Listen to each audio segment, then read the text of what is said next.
हाय मसीह family, सबों को मेरी ओर से जय मसीह की। आप सब कैसे हैं? आशा करती हूँ कि आप सब स्वस्थ होंगे। परमेश्वर सबको स्वस्थ रखा होगा। आज हमें भी परमेश्वर स्वस्थ रखा है। तो आज वचन यह है परमेश्वर का, यिर्मयाह 18। कुम्हार का उदाहरण। यहोवा की ओर से यह वचन यिर्मयाह के पास पहुँचा, उठकर कुम्हार के घर जा और वहाँ मैं तुझे अपने वचन सुनाऊंगा। सो मैं कुम्हार के घर गया और क्या देखा कि चाक पर कुछ बना रहा है, और जो मिट्टी का बासन वह बना रहा था वह बिगड़ गया। तब उसने उसी का दूसरा बासन अपनी समझ के अनुसार बना दिया। तब यहोवा का यह वचन मेरे पास पहुंचा, हे इस्राएल के घराने, हे यहोवा की यह वाणी है कि इस कुम्हार की नाई तुम्हारे साथ क्या मैं भी काम नहीं कर सकता?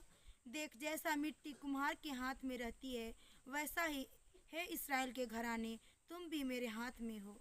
आमीन। आज परमेश्वर का वचन में यही कहता है, जिस प्रकार मिट्टी कुम्हार के हाथ में रहती है, उसी प्रकार परमेश्वर भी हमें अपने हाथों में रखता है। तो आज जिस प्रकार कुम्हार एक मिट्टी को लेकर बनाता है, तो कोई ना कोई वो आकार देता है, कोई ना कोई बर्तन वो बनाता है। उसी प्रकार अगर हम प्रभु के पास जाते हैं तो प्रभु हमारे जीवन को नई आकार बना देता है, नई सृष्टि बना देता है परमेश्वर। और अगर हम टूटे भी रहते हैं, बिखरे भी रहते हैं, अगर हम तकलीफ में, पीड़ाएं में, बीमार में, कर्जे में रहते हैं, तो परमेश्वर के पास जाते हैं तो परमेश्वर उस कर्जे से, बीमारी से हमें आज़ाद करता है। और टूटे हुए से उसी को फिर परमेश्वर एक नया उत्पन्न कर देता है। जिस प्रकार कुम्हार ने जब वो चाक में बना रहा था, तो वो चाक से वो उसका बर्तन खराब हो गया। फिर उसी बर्तन को फेंका नहीं, वो बर्तन को फेंका नहीं, उसी बर्तन से फिर से वो नया बर्तन बनाया। उसी प्रकार परमेश्वर, हम जब गिर जाते हैं, हम टूट जाते हैं, हम पाप भी करते हैं, हम गंदगी में भी रहते हैं, फिर भी परमेश्वर फेंकता नहीं है, हमें बाहर नहीं निकालता। अगर हम प्रभु के पास जाते हैं, सचमुच उसके सजदा करते हैं, अपने पापों को, गुनाहों को क्षमा मांगते हैं परमेश्वर के पास जाके, तो परमेश्वर हमें क्षमा करता है और हमारे ही से हमें, हमारे जीवन से वो नया जीवन फिर से बनाता है।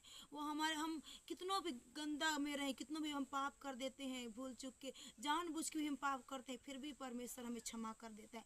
तो उसी प्रकार परमेश्वर, जिस प्रकार कुम्हार एक घड़ा को जब बनाता है, तो वो घड़ा खराब हो जाता है, तो उससे वो बदलता नहीं, उसी मिट्टी से फिर और बना देता है और दूसरा आकार दे देता है। उसी प्रकार परमेश्वर हमारे जीवन में भी काम करता है।